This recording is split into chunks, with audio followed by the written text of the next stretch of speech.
Dear students, यह video class 10th subject biology chapter number 2 आनुवंशिकता का पार्ट 2 है।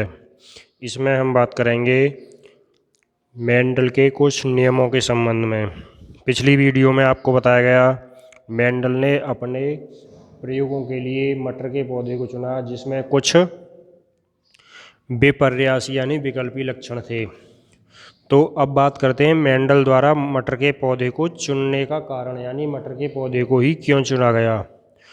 तो मटर के पौधे को चुनने के पीछे कुछ कारण थे, जिनमें फर्स्ट कारण है मटर का जीवन काल कम अवधि का होता है, यानी मटर का पौधा लगभग 2 से 3 महीने की अवधि में पककर तैयार हो जाता है।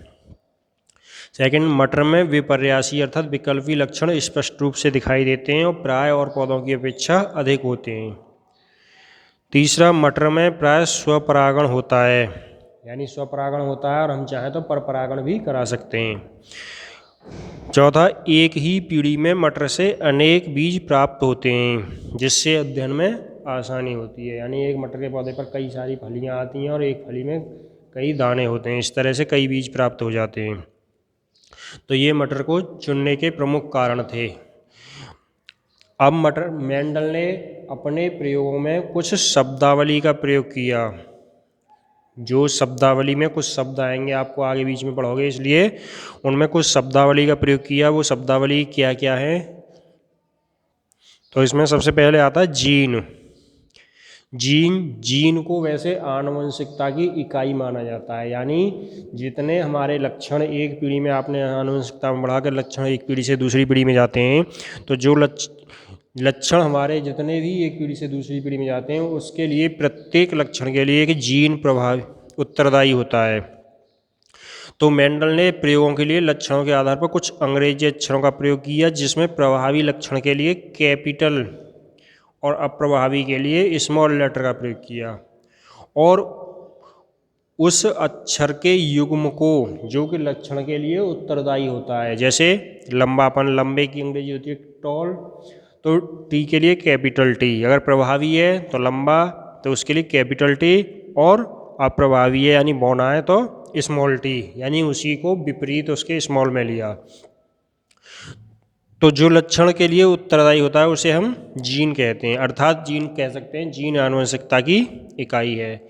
सेकंड था युग्म विकल्पी, जिसे हम एलील भी बोलते हैं। तो ये विकल्पी विपरीत लक्षणों के संकेतक जोड़े को, यानी जिसे हम संकेतों में लिखते हैं कैपिटल टी स्मॉल टी, तो इसको हम जोड़े को, अर्थात 2 बार कैपिटल टी बनाए या 2 बार स्मॉल टी बनाए, अर्थात 2 बार कैपिटल आर या स्मॉल आर, इसको हम एलील कह सकते हैं। तो इस जोड़े को एलील कहा। तीसरा पॉइंट है विषम युग्मजी यानी हेट्रोजाइगस।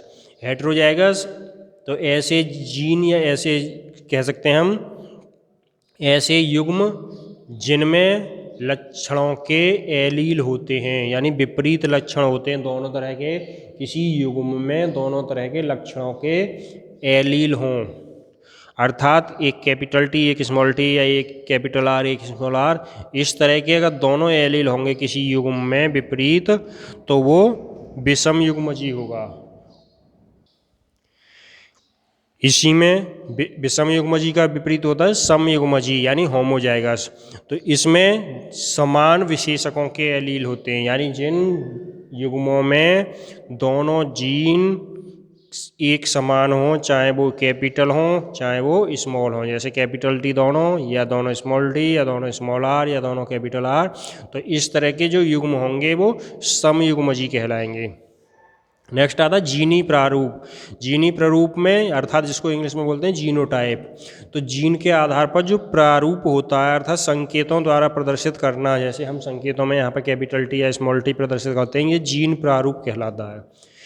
इसी के नेक्स्ट दृश्य प्रारूप। दृश्य प्रारूप भी जीन प्रारूप की तरह है कि जीन में वहाँ पर जीन के आधार पर किया जा रहा है और यहाँ बाह्य लक्षणों के आधार पर किया जा रहा है, यानी बाहरी जो दिखावे के लक्षण होते हैं, जैसे लंबा पौधा बौना पौधा, केवल उसमें एक ही गुण दिखाई देगा, या तो लंबा प्रभावी दिखाई देगा या अप्रभावी दिखाई देगा।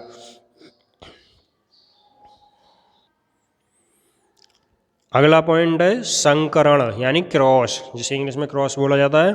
तो दो अलग अलग जंतुओं या पौधों में निषेचन कराकर नया पादप या जीव कह सकते हैं हम, जंतु है तो जंतु, पौधा है तो पौधा, उत्पन्न करने की प्रक्रिया संकरण कहलाती है।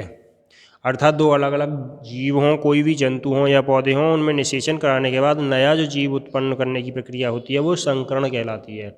और संकर भी दो प्रकार का होता है, एक संकर संकरण यानी मोनो हाइब्रिड क्रॉस।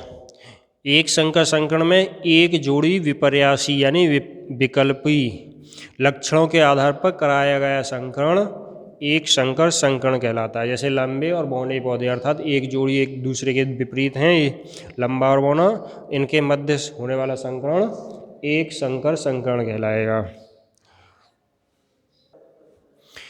इसी क्रम में द्विसंकर संकरण, द्विसंकर संकरण में एक संकर संकरण की तरह यहाँ पर दो जोड़ी होंगे, वहाँ एक जोड़ी था, यहाँ दो जोड़ी, यानी दो जोड़ी विपरीत या विकल्पी लक्षणों के आधार पर कराया गया संकरण द्विसंकर संकरण कहलाता है। जैसे दो जोड़ी लक्षण ले लिए जाएं, गोल और पीला बीज, यानी दोनों एक ही बीज में पाए जाते हैं, एक ही पौधे में गोल भी होता है और पीला भी होता है। तो गोल और पीले बीज वाले तथा झुर्रीदार और हरे बीज वाले पौधे के मध्य संकरण, यानी यहाँ पर गोल और पीला दोनों लक्षणों को ध्यान में रखा जाएगा।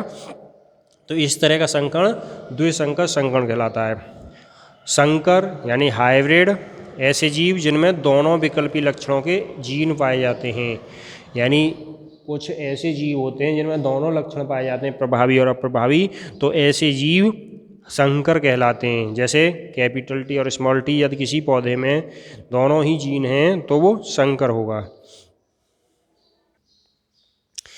इसी तरह शुद्ध नस्ली में ऐसे जीव जिनमें दोनों एलील अर्थात जीन एक ही लक्षण के लिए उत्तरदायी हों, यानी प्रभावी हों या तो दोनों जीन या अप्रभावी हों, जैसे दोनों कैपिटल टी या दोनों स्मॉल टी या दोनों कैपिटल आर दोनों स्मॉल आर, अर्थात दोनों जीन एक ही लक्षण को प्रदर्शित करते हों, वो शुद्ध नस्ली कहलाएगा। तो इस तरह से यहाँ पर मेंडल द्वारा प्रयुक्त कुछ शब्दावली है जो आपको समझाई गई। आशा है कि अच्छी तरह से आपको समझ में आ गई होगी। धन्यवाद।